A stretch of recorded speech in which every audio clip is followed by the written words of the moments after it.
Late spring in Pennsylvania can sometimes be difficult to predict. This April was unusually rainy and warm. Usually I would have to mow my lawn for the first time in early to mid-May or so, but not this year. At least it's not snowing. This time last year we had a snowstorm that dropped 15 centimeters on the area. I think having to mow the lawn early is worth being thankful for the lack of snow. And with tax season over, it was nice to get outside into the sunshine. My house has an interesting feature. The backyard slopes heavily downward, leading to a small stream and woods behind us.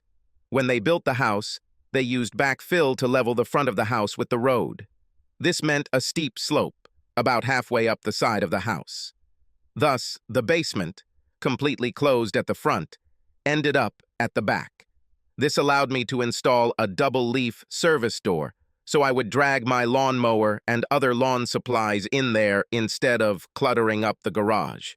This was one of my favorite features of the house. I'm done with the mower, and everything is in place. I'm allergic to grass, so I couldn't wait to go upstairs and shower. I had almost reached the top step when I heard my wife's voice. While I was mowing in front of the house, I saw her friend's car, so I wasn't surprised to hear voices. But then I heard what was being said, and it made my hand pause as I reached for the doorknob. I think I should start by introducing myself. My name is Robert Crane. I prefer to be called Bob, but in school they called me Hogan, after the actor Robert Crane, who starred in Hogan's Heroes. I didn't mind, but the show aired before I was born, and it doesn't count as a pop culture reference anymore. When I graduated from the University of Pennsylvania with a degree in accounting, I was still called Hogan.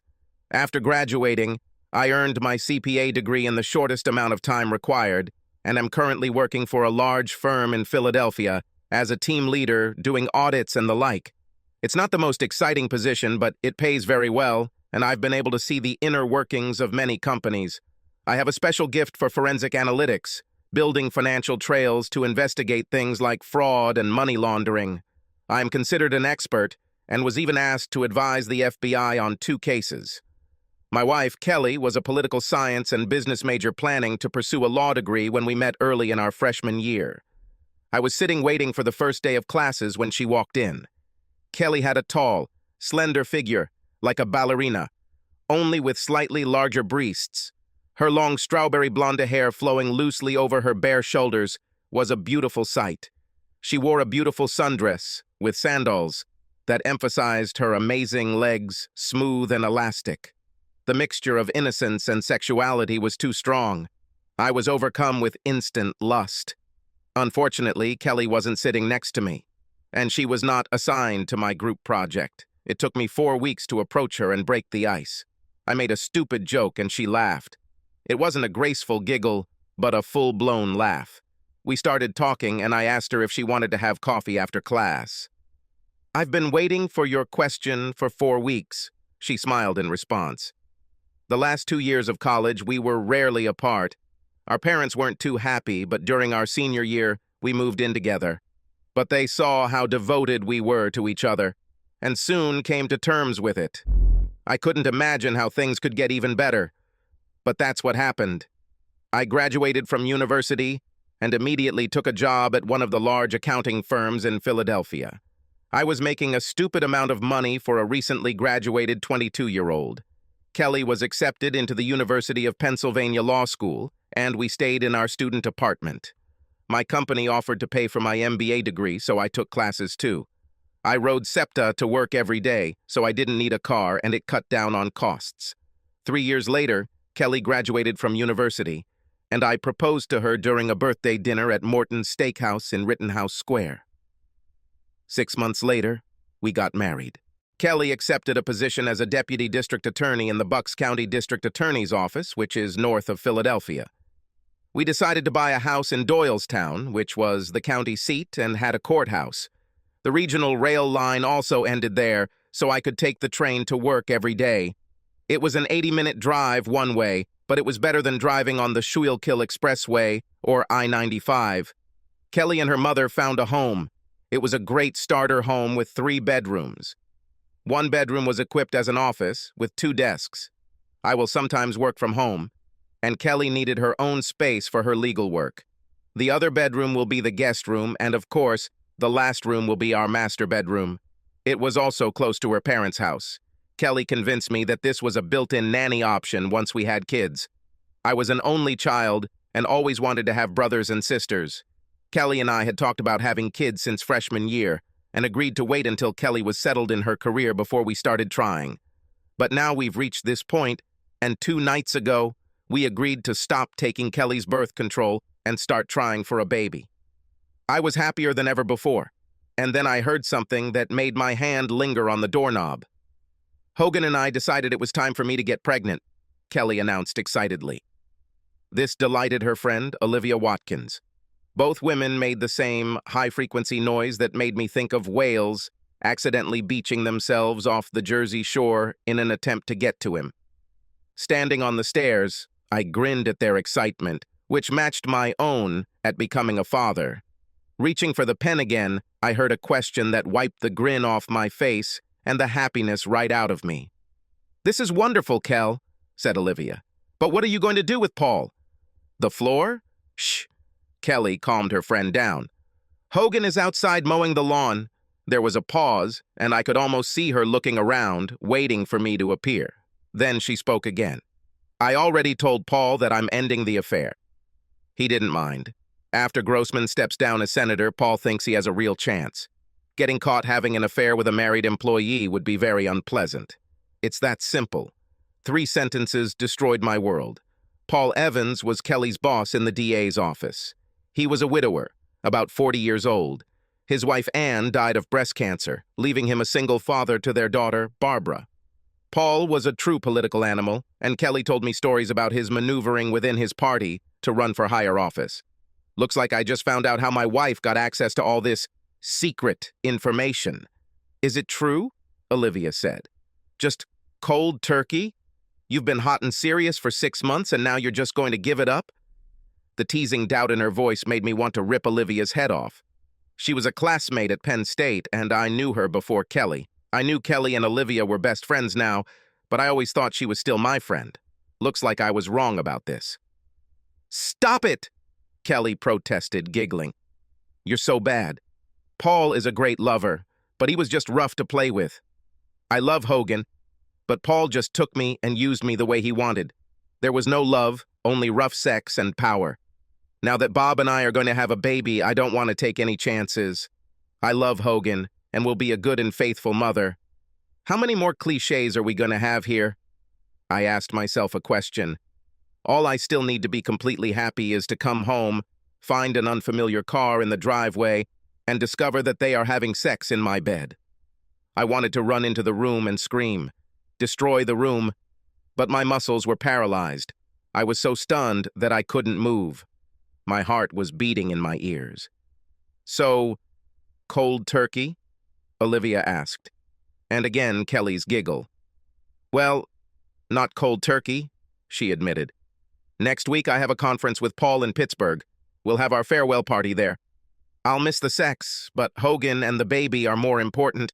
I couldn't stand it anymore, but I didn't know what to do. I love Kelly, but this was killing me. My business education began to make itself felt. I needed to step back and think, and I needed to make a plan. I started stomping up the steps as if I was climbing stairs. Then I opened the door and entered the kitchen.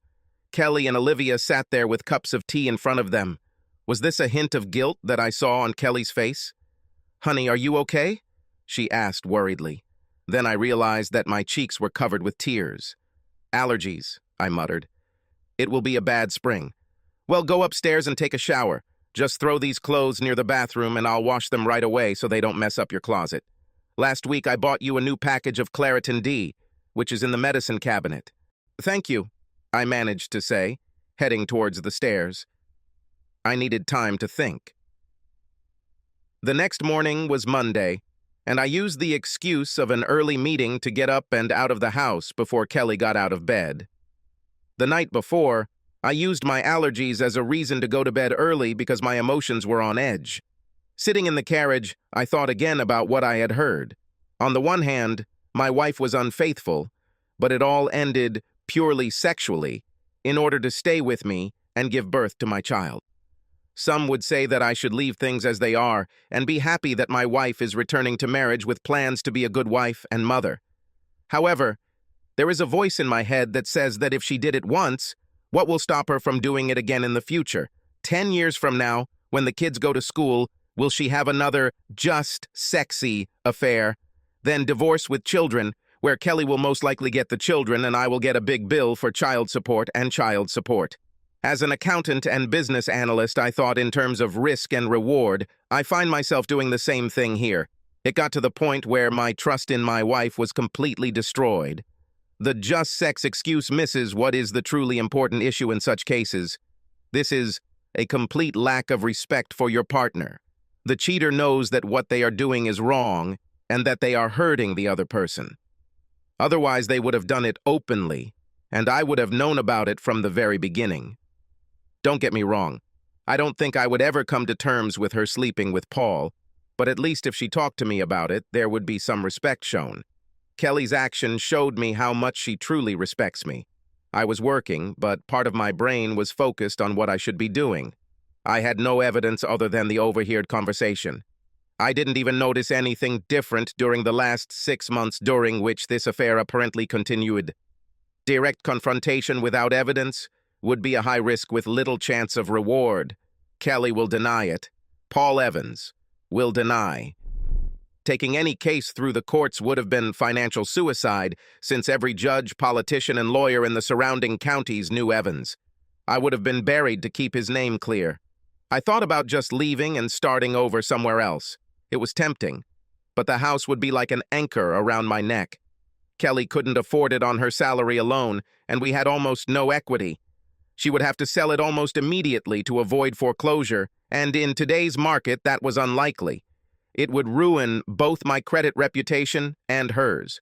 Being a CPA with a bad credit history is not the best decision when looking for a new position.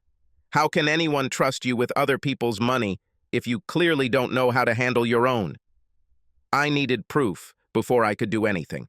I would have had them, but they came from the most unlikely source. 3 days later, I kept myself under control, but still had not found any evidence to support what I had heard. Her personal laptop was clean. No secret email accounts were discovered. No sexy lingerie hidden in a box in the back of the closet. No receipts from places she shouldn't have gone. Absolutely nothing. Then Kelly called me at work and said we were invited to a political announcement party at Paul Evans's house on Friday night. I assumed this would be his big announcement of his candidacy for a seat in the U.S. Senate. I had thoughts of a big reveal, but I still had no proof, damn it. We arrived just in time for the big event. Evans had a large mansion near Washington Crossing with a small horse farm. In the backyard, a large tent was erected for all the guests, and when we walked in, there stood the asshole himself, Paul Evans, at the head of the reception line like he was a king. As a widower, Evans did not have a wife to play hostess to, but he clearly recruited his 21-year-old daughter for the role. She stood next to her father, greeting guests as if she had been born to do so. When it was our turn, Evans smiled broadly at Kelly and exclaimed, "Kelly, you did it! How wonderful!" He kissed my wife chastely on the cheek. Then he turned to me. "Robert, I'm glad to see you again. I would be lost without your wife, but, as I understand it, I will soon have to give her up when you start expanding your family." He laughed at his own joke. "Just let me take her when you're done with her, and there won't be any hard feelings." Laughter again. Kelly even blushed a little, and I wanted to kill this grinning fool. I understood his hint, which apparently, in his opinion, went over my head. "Who knows what the future will bring?" I said, in a flat, neutral tone. Not hostile, but by no means friendly, I reported the audit results in the same way. Evans blushed slightly, and Kelly elbowed me and muttered something about being rude. Evans smoothly turned to the next guest, leaving us alone with his daughter. Kelly was an incredibly attractive woman, but Barbara Evans was a vision. Even in my inner rage, I noticed this. Her auburn hair and brilliant smile made me think of a young Maureen O'Hara. If Kelly looked like a busty ballerina, Barbara looked like she belonged on a swimsuit pin-up calendar. next to Kate Upton. She had the combination of good looks, healthy figure, hair and skin that photographers dreamed of and often had to use Photoshop to achieve. Paul Evans had the perfect political family with a triple threat. He seemed ideal for the role of wise statesman and family man. Losing his wife to cancer provided him with the ideal wife. She was idolized, and any opponent who attacked her was prepared to commit career suicide. Barbara was a princess, prom queen, Penn State business and law major, former gymnast, and now Penn State cheerleader. According to Kelly, Barbara was planning to try out for the Eagles cheerleading squad at the next open competition since she had just turned 21. With a saintly, late wife and a smart, beautiful, photogenic daughter, the press will love him on the campaign trail. "Robert," Barbara said in an excited tone, hugging me tightly. This was not a polite hug at a party. It was a full-body compression. Parts of her body pressed against me in the most pleasant manner. "You look great. No wonder Kelly hid you away. You never come to any of our parties. You shouldn't work so hard. It's bad for your health." Somehow, she got it all out in one breath. In less than a second, my mood changed from rage to complete shock. I said a few polite words about how beautiful she looked and was about to leave when two thoughts occurred to me. First of all, Barbara never greeted Kelly. And secondly, what kind of parties? Kelly didn't give me a chance to ask as she rushed with her own greeting to the young woman.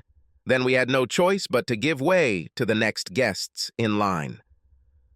When Kelly and I went to hang out, I wondered what Barbara knew. After pouring my wife a drink, I asked, "What parties was Barbara talking about?" Kelly just smiled and snorted dismissively. She was just teasing, little brat. "Paul sometimes holds team meetings and strategy meetings here. He says he thinks better with a drink in his hand, and at a bar you never know who might be in the next booth. She was home several times when we met here. Don't tell anyone, but Paul allowed her to drink at home before she turned 21. Well, that got me thinking. This bastard had sex with my wife right here in his home under the guise of team meetings. These could even be actual meetings that Kelly was the last to leave. Or perhaps she left first and came back after everyone else had left.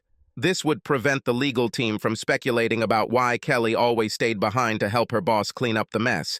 With his wife dead and his daughter away at college, he didn't need to find a secluded hotel room.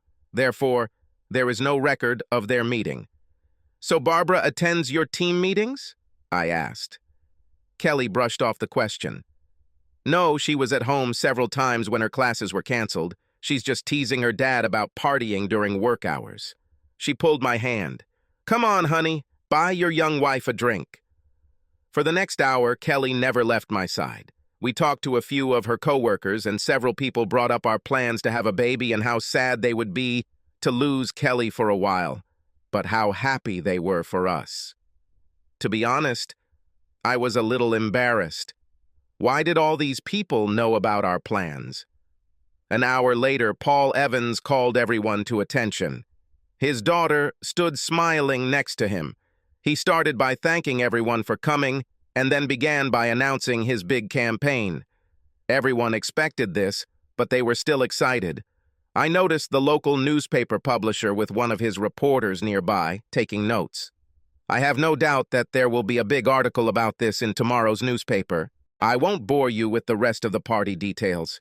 It would have been a pleasant time if my heart hadn't been shattered and my brain hadn't been working on overdrive thinking how to prove it all. About an hour and a half after the grand announcement, Margaret Williamson, the first assistant district attorney, came in and said that Paul wanted to meet with his staff. While Paul was an elected official, Margaret was a senior manager who essentially ran the office. Prosecutors might come and go every 4 years, but Margaret was a constant. She was a very tough woman, but at the same time, very respected for her honesty and integrity in the legal community. The older woman lawyer was the main reason Kelly took the position. I really liked her. Margaret had been married for over 30 years to an electrician who had put her through college and now owned a large electrical contracting company. The two were devoted to each other. I always thought of them as role models for Kelly and me. "Sorry for stealing your wife, Hogan," Margaret offered. Paul wants to discuss the organization of the office when he stops campaigning. A moment later, they both left. I walked away from the small gathering of other spouses remaining at the meeting and headed to the other side of the large pool located across from the patio where the party was taking place. There was a wicker swing chair hanging on chains. It was in the shadows, so people could see me if they looked, but I wouldn't be conspicuous. In other words, it was the perfect place for me to try to collect my thoughts. Not having sat there for even 5 minutes, a voice invaded my solitude. "So this is where you're hiding," the voice purred. I looked up as Barbara slid into the wicker swing next to me.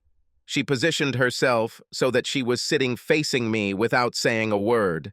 Her little black dress sat on her tanned hips so that it hugged her body, hinting at what lay underneath, without revealing anything. Seductive and innocent at the same time. It speaks volumes about my state of mind that I noted this almost academically. "You look like a person who has the weight of the world on his shoulders," she commented. I didn't really want to talk about this with my wife's lover's daughter, no matter how sexy she was. "We were very busy in the office. There are a lot of audits going on," I said to end the conversation.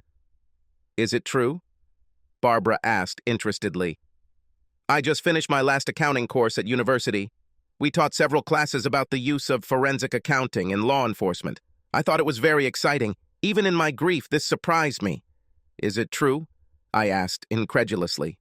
"Well, it's not sexy or anything, but it really is a detective's job to gather all the right pieces of information from a ton of other facts and put them together to get a clear picture. Plus, since some people try to hide this information, it becomes even more difficult." "Most people don't think so," I admitted. Barbara began to talk in detail about what she had learned in the class and why she enjoyed it so much. I must say that I was impressed. I've had people finishing their internships at firms who couldn't speak so well on this topic. Focusing on her words really helped me push aside both her appearance and, more importantly, the anger that was simmering deep inside me. I felt immersed in the role of mentor. This helped me push the emotional turmoil a little into the background. "You really liked the course," I remarked. "It looks like you have mastered the topic very well." Barbara blushed at my praise. For a moment, the pinup girl disappeared, and I saw a sweet girl, genuinely touched by my simple praise. "I really thought about joining the FBI when I finished school. Dad wants me to either become a prosecutor or go work for one of his friend's law firms. I don't think this is what I want to do." "You should follow your own dreams, not your father's dreams." That was honest advice, not that I was against ruining that freak's plans. I worked a little with the FBI when audits revealed something criminal. Sharp people. Before Barbara could respond, Kelly stepped out of the shadows.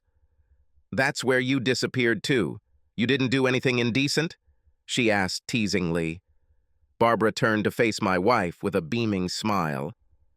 "We were just talking about Bob's work. We were just discussing this in class. I wanted to get an expert's opinion."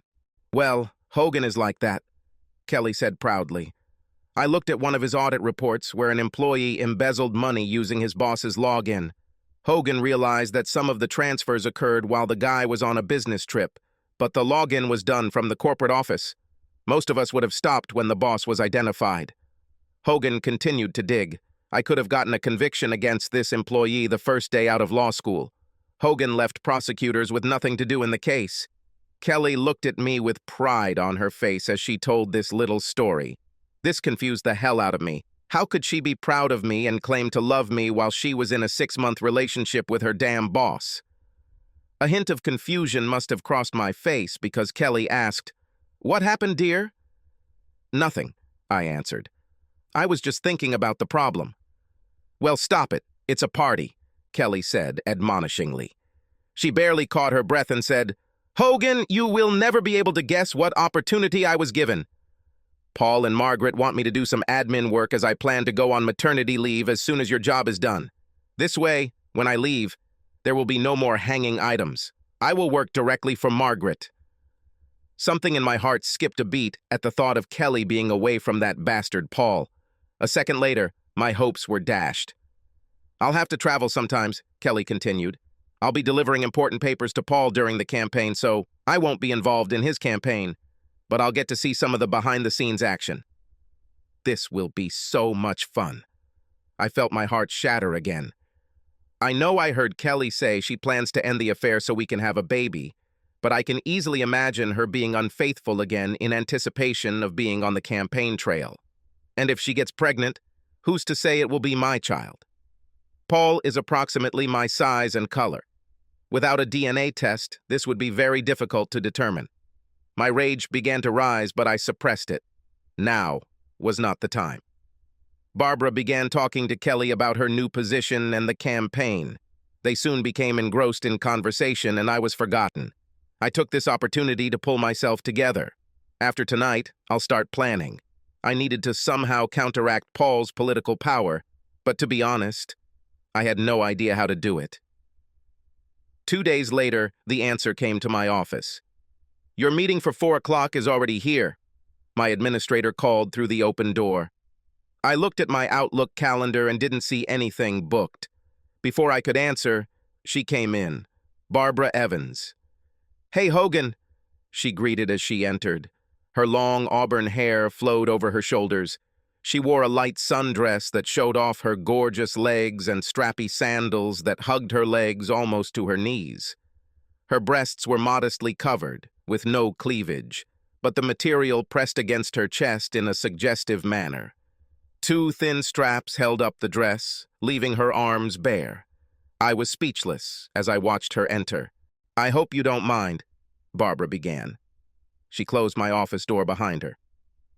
"I told Mary that we had a meeting to discuss my career and how Kelly was working for my father." I politely rose from my chair. "I'm glad to see you. Just working on some reports." I motioned for her to take one of the chairs in front of my table. After she sat down, I sat down too. "What did you want to talk about?" The happy expression suddenly disappeared from Barbara's face. "I think you know, Bob.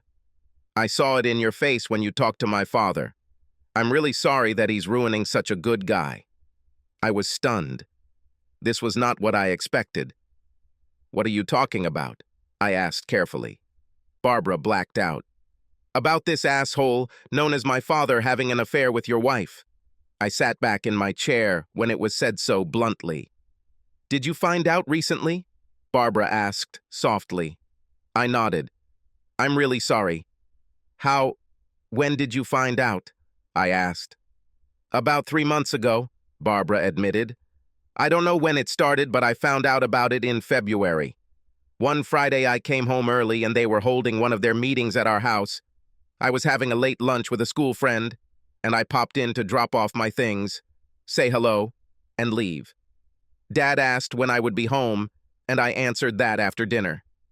It turned out that my friend got sick and couldn't come. I had a snack and went home. There I saw Dad and Kelly having sex in our jacuzzi. I took photos and even filmed them running naked into the house. There was a full foot of snow on the ground. "Did you take pictures of your father having sex?" I asked in shock. I was also wondering if I could get copies of the photos. This would be very helpful in a divorce. As if reading my thoughts, Barbara reached into her bag, pulled out a large envelope, and placed it on my desk. "Here are photographs from that day, and several others." She paused and grinned. "Dad installed a security system in the house. The entire exterior is covered, and several interior rooms have cameras. If you know the site and have the key fob and password, you can access it from almost anywhere. There is a flash drive with video recordings." I was shocked by this. Paul's daughter conveyed to me everything that could be needed to divorce and destroy her father. "Why?" I asked. The sad expression on Barbara's face turned into anger. "Because," she said quietly, "I hate him more than you ever could." I didn't say anything but waited. After a moment, she spoke. "Dad met Mom when she was a college student. He was an aspiring lawyer assigned to the sex crimes unit in Philadelphia. Mom came to study from Ireland. Her family was well off but died in the Londonderry bombing. She came here to get away from the turmoil. Her voice took on a soft note that she probably picked up from her mother. Mom was dating some loser who hit her so hard she ended up in intensive care. Kelly paused and placed a small book on my table. It was quite thick and decorated with greenery and lace. I found her diary after she died, and she was something of a submissive lover. She liked being commanded by a strong man. This idiot went too far, and she ended up in the hospital. My father was entrusted with this task. They met, the asshole went to jail, and a year later, they got married. My father was always ambitious. He got a smart, beautiful woman with an exotic accent. Mom got a strong man who will protect her. I appeared a few years later. Dad wanted me to do gymnastics. He thought a daughter competing in the Olympics would do wonders for his political career. Do you know how the careers of most gymnasts end? Shaking my head, I replied, I never thought about it. Barbara smiled. They call it the 3 B's, boobs, boobs, butts, butts, and boys, boys. I got the first one. I was told to do cheerleading and be an all-American girl. I didn't mind. I loved performing. But by the age of 16, I realized that I was just a prop for my father's ambitions. Mom knew about this almost from the very beginning. My father had affairs almost from the moment they got married. Mom knew and begged him to stop, but she was too weak to do anything about it. She felt trapped. She was a committed Catholic, so divorce was out of the question. Barbara paused for a moment, and I let her collect her thoughts. After a moment, she continued, Sometimes I wonder if her poor reaction to cancer treatment was a result of her unconsciously wanting to die or actively sabotaging her treatment. Anyway, I was with her in the hospital when she died. The official story is that my father went to court and won a murder case. He forced the doctor to change the time of death. In fact, he had sex with his assistant in her apartment to celebrate. He simply presented his mother as a trophy, and the press loved the story of how they met. A heroic prosecutor goes to save a beaten woman. Damn, that bastard himself beat her more than once, and I saw it. Why are you telling me all this? I was forced to ask. Because you don't deserve it, Hogan. My father, he's not a very good man. After my mother died, he hid his affairs until I left for college. Then he began to organize meetings in the house, and they're not just for his work. He also hosts meetings for some of the charity groups he is involved with. I know for sure that he sleeps with 2 other women from these groups. One of the poor women actually thinks this is true love and plans to leave her husband. Is this what Kelly is thinking of doing? I asked. I understood what I had heard, but I was still curious. Barbara shook her head. No, she thinks it's just fun. They say that power is the main aphrodisiac. Kelly seems to be proof of that. I heard her talking to my dad about some senator they were meeting with. So, what do you want? I asked. To her credit, Barbara looked me straight in the eye as she answered, I want you to get out of your marriage with this traitor. I want my father's career to be ruined to the point where he would never be elected dog catcher in a town full of cats. I thought about just sending my material to the newspapers or even to the other party, but he has too many friends. I believe that together we can make them pay. Won't it be more difficult for you to finish school? She tossed her auburn hair again. No, my mother left me her inheritance as a trust fund. I didn't touch it, but if it came down to it, I could pay for the rest of my tuition and MBA and still have a nice cushion left over. If your mother had so much money, why didn't she take you and leave? She could go to Ireland, where your father wouldn't reach. Barbara winced. As I said, she was raised Irish Catholic. She was taught that divorce was not an option. No matter what happened, my mother held on to her faith until the very end. This is the only thing that makes me think that her death was unconscious and not intentional, since they also consider suicide to be the unforgivable sin. I must admit, I could not see anything but the truth in Barbara. She said she wanted to ruin her father's career, and the fact that I had this information did not bode well for his ambitions. I didn't think it could be some kind of trap. If Kelly and Paul wanted to destroy me, they could do it openly in court. This mean shit was only for those who were desperate, like me. A plan began to form in my head. I need Barbara's help with a few things. If nothing else, it would show me how dedicated she was to destroying her father. Okay, I agreed. But I don't want to destroy him by publishing these pictures or even naming him in the divorce. Barbara looked at this in surprise. Why not? She demanded. Her face turned red with passion, and she took a breath to begin some speech. I stopped her with a raised hand. I didn't say we wouldn't destroy him, but I don't want to deal with the bad press of a cuckolded husband in a political scandal. Instead, I want to destroy what he has strived for all his life, destroy his power and influence, and I can have a nice, quiet divorce that no one will worry about. Barbara looked at me with shock on her face. A minute later, a sly smile appeared on her face. What do you want from me? I grinned. I'm going to do what I do best. Get me his financial documents, personal and for his campaign. They took Capone thanks to tax evasion. Having met your father, I have no doubt that I can find something. And if not— What? She asked. I smiled. I can do one more thing. For the next 3 days, Barbara and I were busy. She installed a keystroke recorder on her father's personal laptop and home computer. She also took a full backup of his computer's hard drive. We configured their security system to upload records to a cloud space known to me, which was physically located abroad. For my part, I didn't listen to Kelly's phone. Thanks to Barbara's evidence, I didn't need anything else. I activated a GPS tracker designed for parents keeping an eye on their children. Basically, it just used cell towers to determine the location unless I sent a command to activate the GPS. I just didn't want her to find me at home while I was busy with work. I faked a groin injury the day after Barbara first came to see me. This gave me an excuse not to have sex with my wife. After learning about the number of Paul's partners, I didn't want to take any more risks than I already unknowingly took. Plus, I don't think I could have done it without my anger exploding. By the way, I made an appointment with the doctor to get tested for sexually transmitted diseases. Nothing was detected at first, but some, like HIV, can take months to test positive for antibodies. Kelly went to the conference in Pittsburgh for her last date with Paul, annoyed and upset. No wonder she was very excited about the trip. My problem was that somewhere inside, I still loved her. I will never be able to trust her again, but that doesn't mean I don't still love her. But I also couldn't bear the thought of having sex with her after what I found out. It was Thursday morning, and Kelly, her bag packed, was waiting for Paul and the junior lawyer from their office who was traveling with them to the conference. I wonder if the young guy knew he was their cover.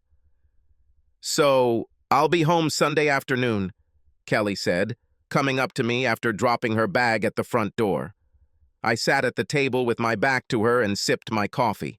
She wrapped her arms around me and leaned down until her lips were next to my ear. I hope you feel better so we can start taking care of the baby, she whispered. Her tone would raise the dead, and her scent. It took me back to more innocent days. I wanted to cry right there, but I managed to restrain myself.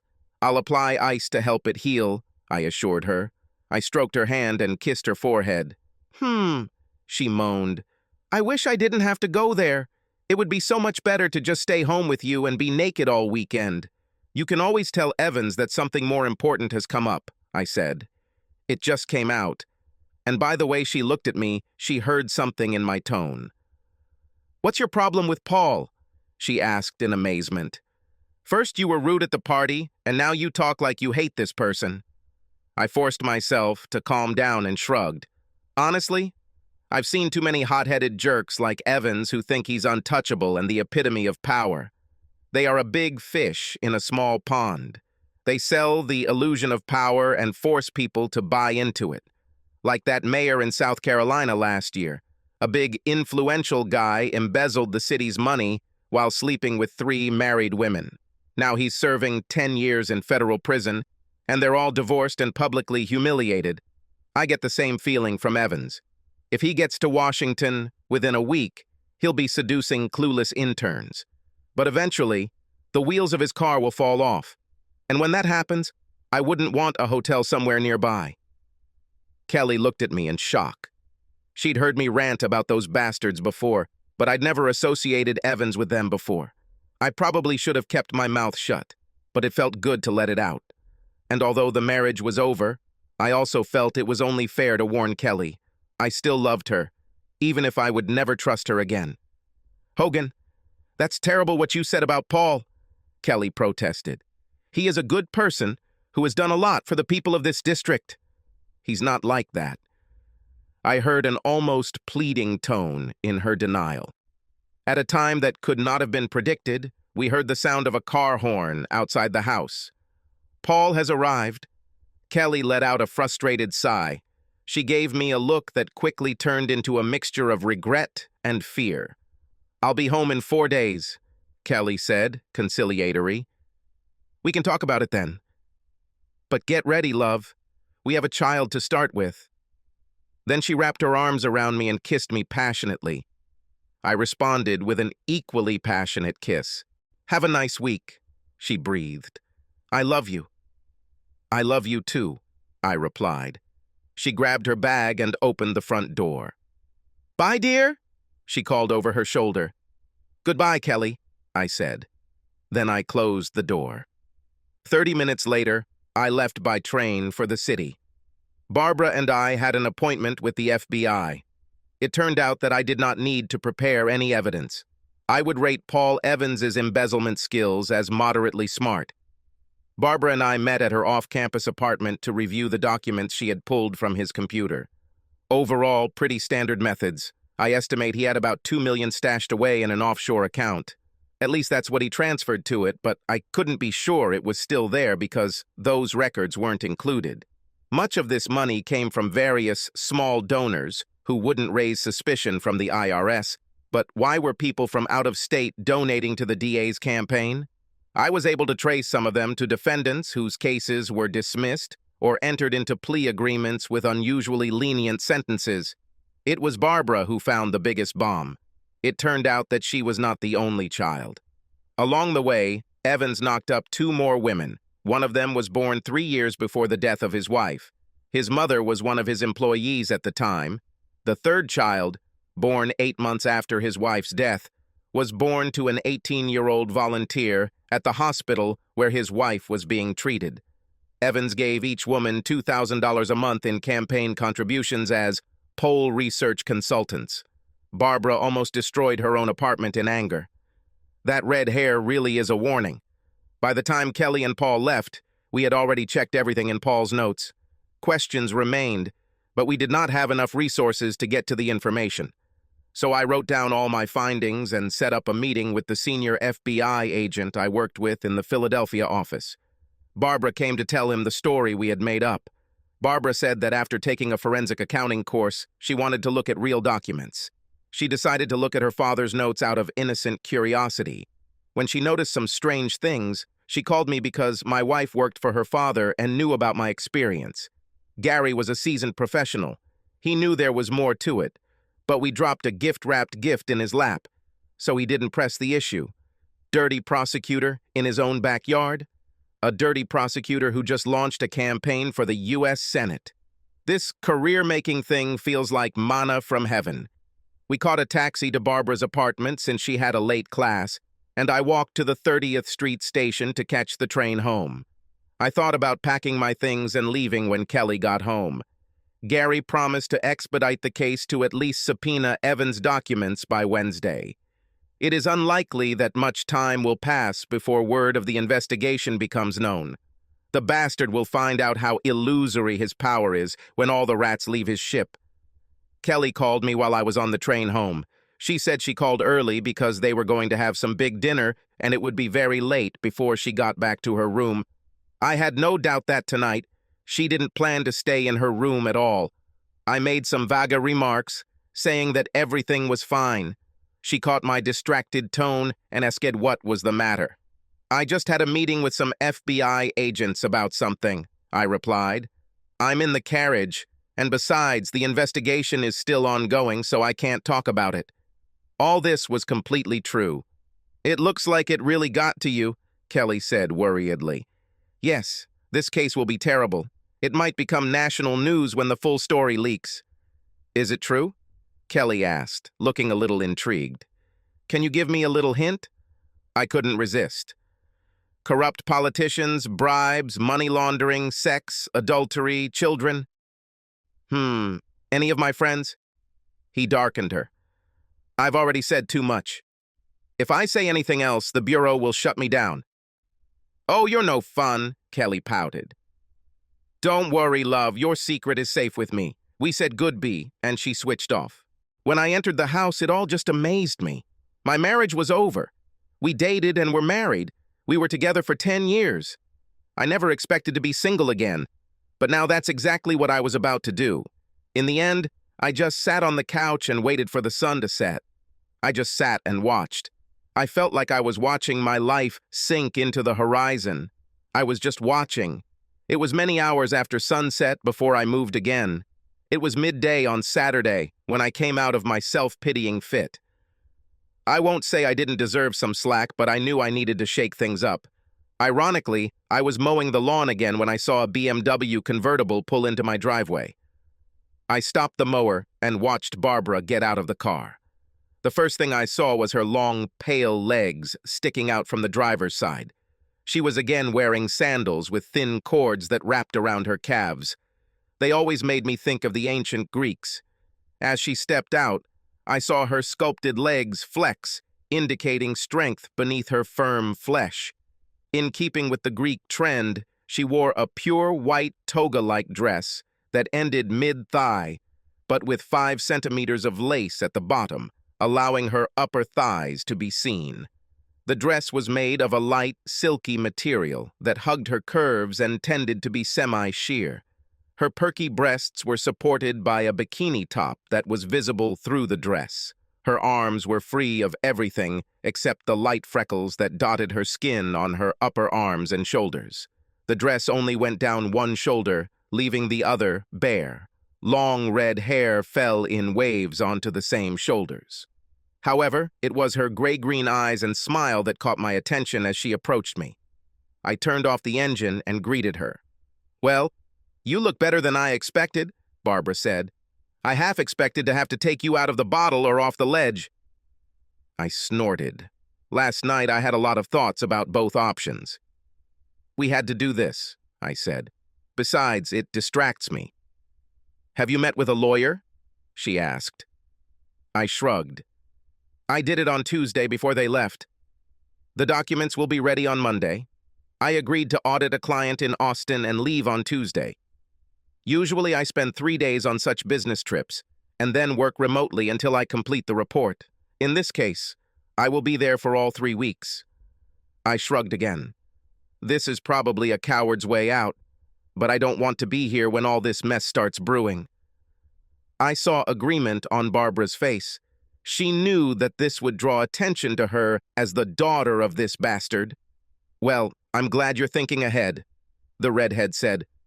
But I realize that this is what you are good at. That smile again. Now I can plan too.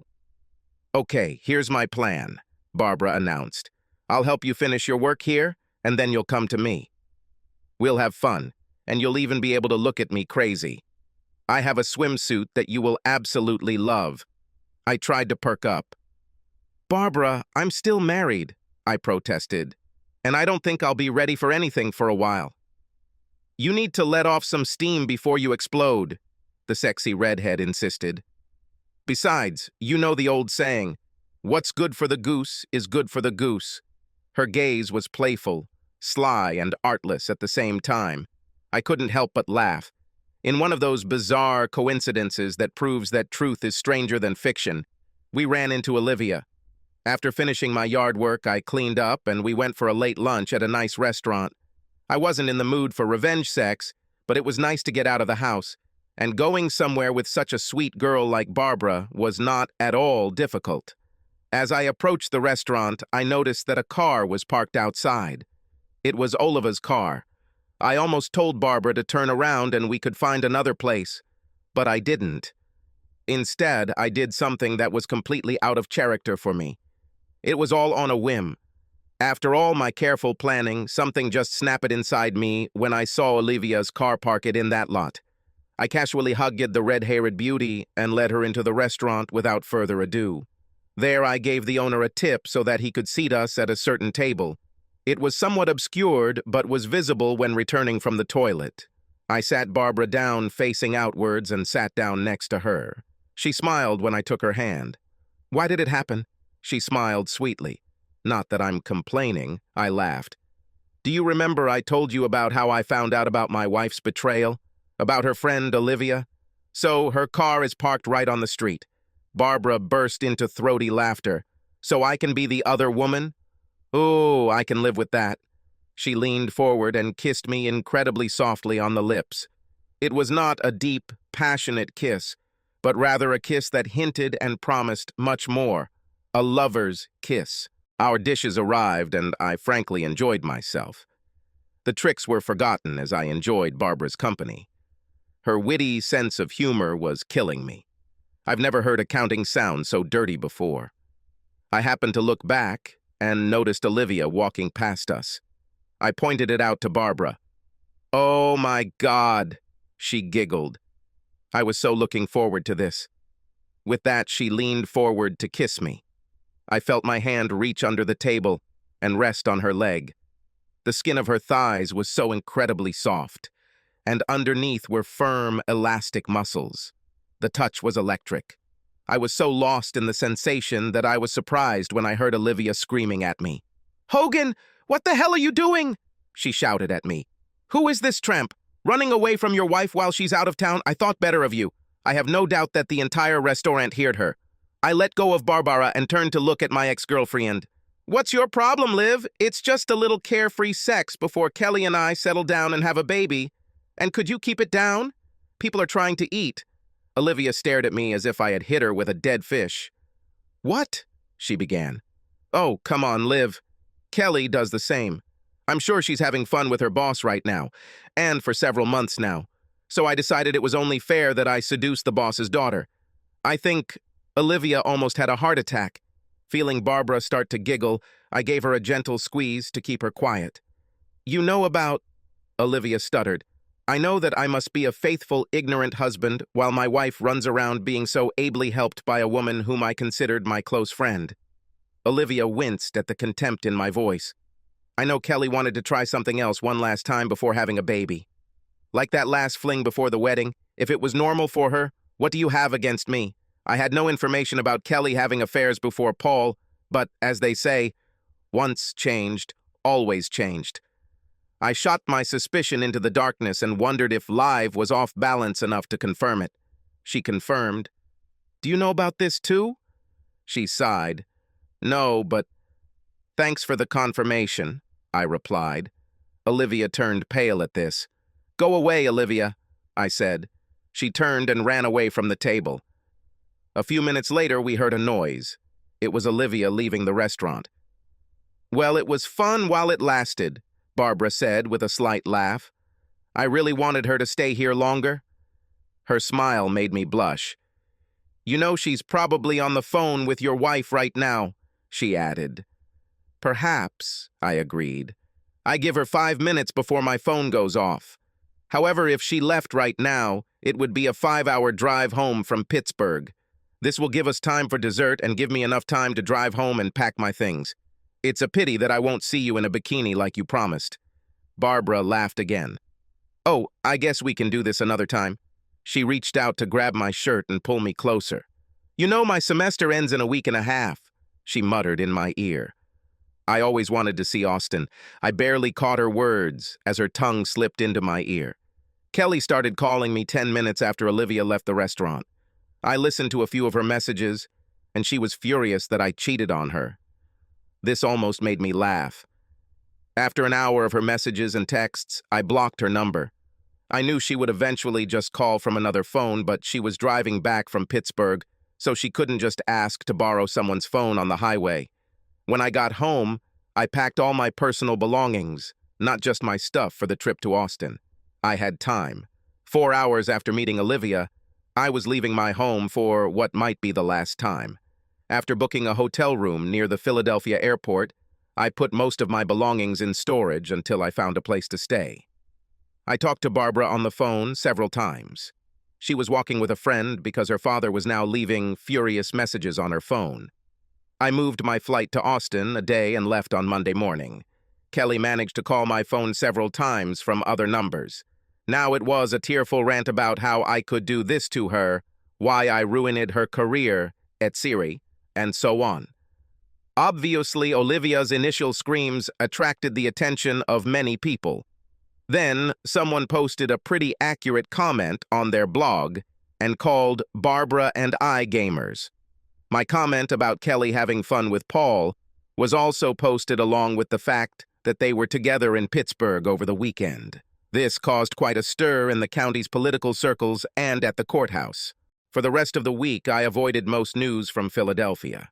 It wasn't until Friday that I received a letter telling me what was going on in Doylestown. Surprisingly, it was a letter from Margaret, a senior manager in the DA's office. The elderly lawyer apologized for everything that happened. She knew that Paul had been seeing two women outside the office, but she knew nothing about Kelly's involvement. She also praised me for taking revenge by using the law against the lawyer. It was an eventful week in DA Buck's office, Margaret said. Paul was in the office Monday morning trying to deal with the fallout and denying any inappropriate behavior on his part. "This is just my daughter's rebellion under the influence of her cheating husband," was the story he was trying to sell. Then on Tuesday, Kelly was served with divorce papers on the grounds of adultery. The envelope contained photographs, DVDs, and a letter from me. Kelly's scream of horror when she read my letter caused Margaret and two other people to run into her office. Kelly fell into a chair in shock, and Margaret noticed the photographs that had fallen out onto the table. In my letter to Kelly, I told her that I was not having an affair, but hoped that she now had an idea of how I felt about her and this jerk. I told her I couldn't be married to someone I couldn't trust, especially now that I knew she'd been unfaithful before. There was little activity at the DA's office Tuesday. The next day, Margaret was in Paul's office for a meeting when four men in suits suddenly walked in. Paul yelled at them for interrupting an important meeting when one of the men told Paul that he was under arrest. She said he was in complete shock when he was handcuffed and taken out of the office. They led him right out the front door of the courthouse and past reporters who had somehow been alerted. I owe Gary a few beers for this. At the end of her letter, Margaret apologized for allowing them to behave this way in her office. She also asked me to let her know if I needed anything because I didn't deserve this kind of behavior. I'm sure part of her letter was about damage control, but mostly I think Margaret was the moral and professional person I always took her to be. Now all my plans for a quiet divorce have gone to hell because of my own stupid, impulsive prank with Olivia in that restaurant. Philadelphia news stations quickly learned of Paul's arrest and charges against him. As I told Kelly, this story had all the makings of a summer romance. Sex, betrayal, revenge, and too much anger. The news media loved it, and it was quickly picked up by hungry 24 news outlets. I avoided the worst because I was out of town, and they were unable to track me down because I had booked a second hotel room 10 miles away from the one on my work itinerary. However, I checked in there, and reporters were stationed around it, trying to catch me. I saw on TV that they were camped in front of my house. Kelly didn't come out, and they only filmed my relatives coming in and out. Barbara had it the worst of all. She was the daughter who betrayed her own father. She still had to go to classes and take exams, so for the first few days, it was quite easy for the media to find her.